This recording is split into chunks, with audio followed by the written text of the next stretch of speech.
வணக்கம். இது நியூஸ் ஃபர்ஸ்டின் மதிய நேர பிரதான செய்திகள். மதிய நேர பிரதான செய்திகளுடன் இணைந்து கொண்டிருப்பவர் கோபிகா கமலநாதன். எமது விரிவான செய்திகளுக்கு செல்லும் முன்னர் முதலில் இன்றைய தலைப்புச் செய்திகள். சட்டவிரோதமாக ஆஸ்திரேலியாவிற்கு செல்ல முற்பட்ட மேலும் சிலர் கைது. கட்டவன பிரதேச சபையின் சிற்றூழியர் ஒருவர் தென்னை மரத்தின் மீது ஏறி கவனஈர்ப்பு போராட்டத்தில். பர்வேஸ் முஷராப்பை தொடர்ந்து 2 நாட்களுக்கு வீட்டுக்காவலில் வைக்குமாறு நீதிமன்றம் உத்தரவு. இனி விரிவான செய்திகள். ஹமதுடே கட்டவன பிரதேச சபைக்கு முன்பாக உள்ள தென்னை மரத்தின் மீதேறி கவனஈர்ப்பு போராட்டத்தில் ஈடுபட்டிருந்த பெண் மரத்திலிருந்து கீழே இறங்கியுள்ளார்.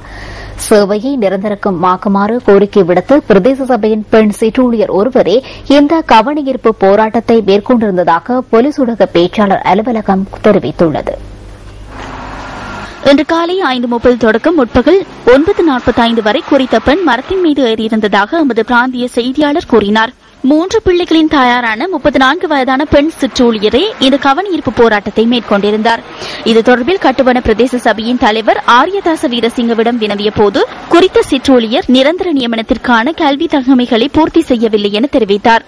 எவ்வாறாயினும் சேவை காலத்தை கவனத்தில் கொண்டு நிரந்தர நியமனத்தை வழங்குவதற்கு தேவையான நடவடிக்கைகளை மேற்கொள்வதாக தாம் உறுதியளித்துள்ளதாக அவர் குறிப்பிட்டார்.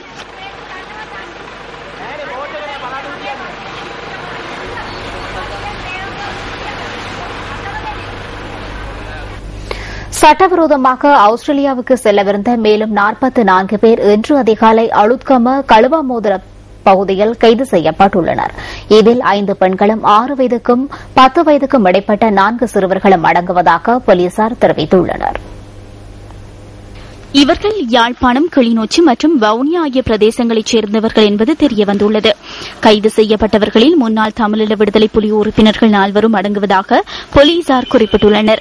மேலதிக விசாரணைகளுக்காக இவர்கள் குற்றப்புலனாய்வு திணைக்களம் மற்றும் பயங்கரவாத தடுப்பு பிரிவிடம் ஒப்படைக்கப்பட உள்ளனர். இதேவேளை சட்டவிரோதமாக ஆஸ்திரேலியாவுக்கு செல்வதற்கு முயற்சித்த போது மட்டக்களப்பு கடற்பரப்பில் நேற்று கைது செய்யப்பட்ட 61 பேரும் குற்றப்புலனாய்வு திணைக்களத்திடம் ஒப்படைக்கப்பட்டுள்ளனர். இதனிடையே ஆஸ்திரேலியாவில் இருந்து திருப்பி அனுப்பப்பட்ட இலங்கையர்கள் தொடர்பில் குற்றப்புலனாய்வு திணைக்களம் விசாரணைகளை ஆரம்பித்துள்ளது. நாடு திரும்பிய 39 புகலிட கோரிக்கையாளர்களை கட்டுநாயக்க விமான நிலையத்தில் நேற்று பொறுப்பேற்றதாக குற்றப்புலனாய்வு திணைக்களம் அறிவித்துள்ளது. ஆஸ்திரேலிய கடல் எல்லை பாதுகாப்பினை தாண்டி அந்த நாட்டின் நிலப்பரப்பை அண்மித்த 66 இளைஞர்களில் 38 பேர் இதில் அடங்குவதாக குடிவரவு குடியகழ்வு கட்டுப்பாட்டாளர் நாயகம் சூலானந்த பெரேரா தெரிவித்துள்ளார். சிறைச்சாலைகளில் நிலவும் நெரிசலை குறைப்பதற்காக உடனடி நடவடிக்கைகளை மேற்கொள்ள உள்ளதாக சிறைச்சாலைகள் ஆணையாளர் நாயகம் சந்திரரத்ன பல்லேகம தெரிவிக்கின்றார். இன்று அனுராதபுரம் சிறைச்சாலைக்கு சென்றிருந்த போதே அவர் இதனை கூறியுள்ளார். இன்று முற்பகல் அனுராதபுரம் சிறைச்சாலையை பார்வையிட்ட சிறைச்சாலைகள் ஆணையாளர் நாயகம் அங்கு தடுத்து வைக்கப்பட்டுள்ள கைதிகளுடனும் கலந்துரையாடினார். சிறைச்சாலையின் சமையல் அறைக்கு சென்று அங்கு சமைக்கப்படுகின்ற உணவு தொடர்பிலும் அவர் கேட்டறிந்துள்ளார். தமிழீழ விடுதலை புலிகள் அமைப்பைச் சேர்ந்த சந்தேக நபர்கள் தடுத்து வைக்கப்பட்டுள்ள விசேட சிறைக்கூடத்திற்கு சென்ற சிறைச்சாலைகள் ஆணையாளர் நாயகம் அவர்களுடனும் கலந்துரையாடியுள்ளார். எல்டிடி உறுப்பினர்கள் தடுத்து வைக்கப்பட்டுள்ள சிறைக்கூடத்திற்கு நான் சென்றேன். அவர்கள் தம்மை மிக விரைவாக விடுதலை செய்யுமாறு கேட்டுக் கொண்டனர். அவர்களுக்கு சிறந்த எதிர்காலத்தை அமைத்துக் கொடுப்பதை தவிர அவர்களை தடுத்து வைப்பது எமது நோக்கமல்ல. எல்டிடி உறுப்பினர்கள் குறித்து சட்டமா அதிபருடன் கலந்துரையாடி நடவடிக்கைகளை முன்னெடுக்க உள்ளோம். சிறைச்சாலையில் நிலவுகின்ற இட நெருக்கடியை குறைத்துக் கொள்ள எவ்வாறு நடவடிக்கை எடுப்பது என்பது குறித்தும் சட்டமா அதிபருடன் கலந்துரையாடி நடவடிக்கைகளை எடுக்க உள்ளோம். நீதிபதிතුමත් එක්ක සාකච්ඡා කළේ මේ අය ඉක්මනින් කොහොමද මේ තදබදය අඩු කරගන්නට කොහොමද වැඩ කටයුතු කරන්න කියලා. சட்டவாட்சியை செயல்படுத்தும் போது சவால்களை எதிர்கொள்ள நேரிடுவதாக நிதியமைச்சர் ராவ் ஹாக்கிம் தெரிவிக்கின்றார். கொழும்பில் இன்று முற்பகல் நடைபெற்ற நிகழ்வில் கலந்து கொண்டு உரையாற்றிய போதே அமைச்சர் இதனை கூறினார்.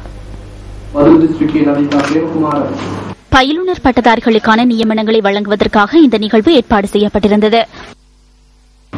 අපි කවුරුත් මේ දවස් ටිකේ මාධ්‍ය දිහා අහන වැදගත් සංකල්පයක් තමයි அண்மை காலமாக ஊடகங்களில் சட்டவாட்சி தொடர்பில் அதிகளவு பேசப்படுவதை நாம் காண்கின்றோம். எனினும் அதனை நடைமுறைப்படுத்தும் போது பல்வேறு சவால்களை எதிர்நோக்க நேரிடுகிறது. குறிப்பாக சட்டவாக்கத்தை உறுதிப்படுத்தினால் மாத்திரமே நாட்டின் ஸ்திரத்தன்மையை பேண முடியும் என்ற சவாலை அரசாங்கம் எதிர்நோக்குகின்றது. சட்டவாதிக்கும் உரிய முறையில் நடைமுறைப்படுத்தாவிட்டால் நாட்டின் உள்ளக ஸ்திரத்தன்மைக்கு பாதிப்பு ஏற்படும். රටේ ස්ථාවරභාවය රැකෙන්න පුළුවන්. රටේ අභ්‍යන්තර ස්ථාවරභාවයට අභියෝගයක් ඇති වෙනවා.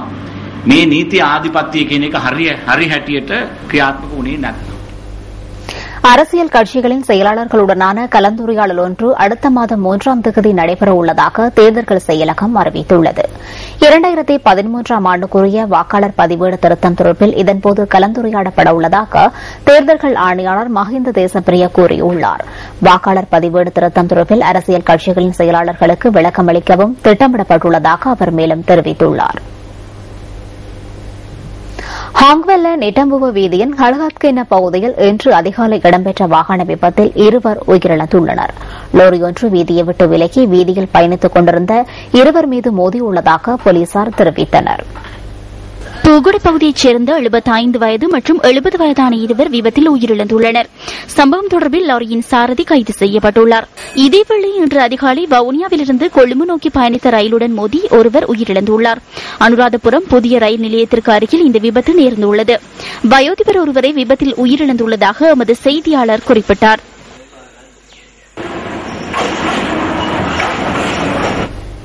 பொசல்லாவை பகுதியில் மதுபான சாலை ஒன்றை உடைத்து அங்கிருந்து சுமார் 5 லட்சம் ரூபாய் பெறுமதி வாய்ந்த மதுபான போத்தல்களை கடத்திய சம்பவம் தொடர்பில் அதன் முன்னாள் முகாமையாளர் உள்ளிட்ட 4 எதிர்வரும் 24ஆம் தேதி வரை விளக்கமறியலில் வைக்கப்பட்டுள்ளனர். குறித்த சந்தேக நபர்கள் நேற்றைய தினம் நாவலப்பிட்டி நீதவான் முன்னிலையில் ஆஜர்படுத்தப்பட்டதன் பின்னர் இந்த உத்தரவு பிறப்பிக்கப்பட்டுள்ளது. புத்தாண்டை முன்னிட்டு மூடப்பட்டிருந்த புசல்லாவையில் உள்ள குறித்த மதுபான கடையை உடைத்து அங்கிருந்து சுமார் 500 மதுபான போத்தல்களும் டின்களும் களவாடப்பட்டுள்ளன. பின்னர் மதுபான போத்தல்களை வதுளை ஹாலியல பகுதிக்கு எடுத்துச் சென்று உணுகொல தோட்டத்தில் விற்பனை செய்து கொண்டிருந்த சந்தர்ப்பத்தில் சந்தேக நபர்கள் போலீசாரினால் கைது செய்யப்பட்டுள்ளனர். இதன்போது 300 மதுபான போத்தல்களையும் 1,24,000 ரூபாய் பணத்தையும் போலீசார் கைப்பற்றியுள்ளனர். மதுபானத்தை ஏற்றிச் சென்ற லாரியை கண்டுபிடிப்பதற்கான மேலதிக விசாரணைகளை முன்னெடுத்துள்ளதாக போலீசார் குறிப்பிட்டுள்ளனர்.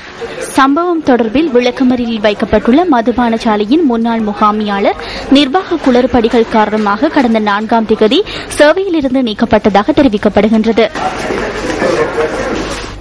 உலக சந்தையிலும் உள்நாட்டு சந்தையிலும் தங்கத்தின் விலை கணிசமான அளவு குறைவடைந்துள்ளது. 22 கரட்டினை கொண்ட 1 பவுன் தங்கத்தின் விலை 42,600 ரூபாய் வரை வீழ்ச்சியடைந்துள்ளதாக தேசிய ரத்தினங்கள் மற்றும் தங்க ஆபரண அதிகார சபை தெரிவித்துள்ளது. சைப்ரஸில் ஏற்பட்ட பொருளாதார நெருக்கடியால் அந்த நாட்டின் தங்க களஞ்சியம் பெருமளவில் சந்தைக்கு விநியோகிக்கப்பட்டமையே உலக சந்தையில் தங்கத்தின் விலை குறைவடைவதற்கு காரணம் என அதிகார சபையின் சிரேஷ்ட முகாமியாளர் சிறிச்சந்திர எதிரிசிங்க கூறியுள்ளார். சராசரியாக 1 பவுன் தங்கத்தின் விலை 5,000 ரூபாவினால் குறைவடைந்துள்ளது. 52,000 ரூபாவாக இருந்த 24 கேரட்டினை கொண்ட 1 பவுன் தங்கத்தின் தற்போதைய விலை 46,500 ரூபாவாக அமைந்துள்ளது. சைப்ரஸில் 400 மில்லியன் யூரோக்கள் பெறுமதியான தங்கம் சந்தைக்கு விநியோகிக்கப்பட்டுள்ளதாக தேசிய ரத்தினங்கள் மற்றும் தங்க ஆபரண அதிகார சபை குறிப்பிட்டுள்ளது. இந்த நிலையில் உலக சந்தையில் 1 அவுன்ஸ் தங்கத்தின் விலை $1,600 இருந்து $1,380 வரை வீழ்ச்சியடைந்துள்ளது. இதன் விளைவாக இலங்கை சந்தையிலும் தங்கத்தின் விலை குறைவடைந்துள்ளதாக தேசிய ரத்தினங்கள் மற்றும் தங்க ஆபரண அதிகார சபை சுட்டிக்காட்டியுள்ளது. முன்னிலை சோசலிச கட்சி நேற்று ஊடகவியலாளர் சந்திப்பு ஒன்றை ஏற்பாடு செய்திருந்தது. පොළොන්නරුව ත්‍රිකුණාමලේ මඩකලපුව பொலன்னறுவை திருகோணமலை மட்டக்களப்பு மொனராகலை ஹம்பாந்தோட்டை குர்நாகல் வவுனி ஆகிய மாவட்டங்களைச் சேர்ந்த மக்கள் மத்தியில் தற்போது சிறுநீரக நோய் ஏற்பட்டுள்ளது. இந்த சிறுநீரக நோய் மரணத்தை ஏற்படுத்தக்கூடிய கொடிய நோயாக உள்ளது. இந்த சிறுநீரக நோயினால் பிடிக்கப்பட்டுள்ள 48 வயதுக்கு மேற்பட்டோருக்கு ரத்த சுத்திகரிப்பு செய்வதில்லை என தற்போது அரசாங்க வைத்தியசாலைகள் தீர்மானித்துள்ளதாம். அவர்கள் உயிரிழப்பதற்கு இடமளிக்கின்றனர். இளைஞர்களின் ரத்தம் மாத்திரம் சுத்திகரிக்கப்படுகின்றது. காரணம் வைத்தியசாலைகளில் அவற்றுக்கு தேவையான வசதிகள் இல்லை. இந்த நோயுள்ள ஏனைய இடங்களில் இந்த உபகரணங்கள் இல்லை. அனுராதபுரம் மற்றும் அம்பாறை மாவட்டங்களிலேயே இதற்கான உபகரணங்கள் காணப்படுகின்றன. அந்த மாவட்டங்களில் உள்ள நோயாளர்களின் எண்ணிக்கைக்கு அமைய வசதிகள் ஏற்படுத்தப்படவில்லை. விளம்பரங்களை அடுத்து செய்திகள் தொடரும்.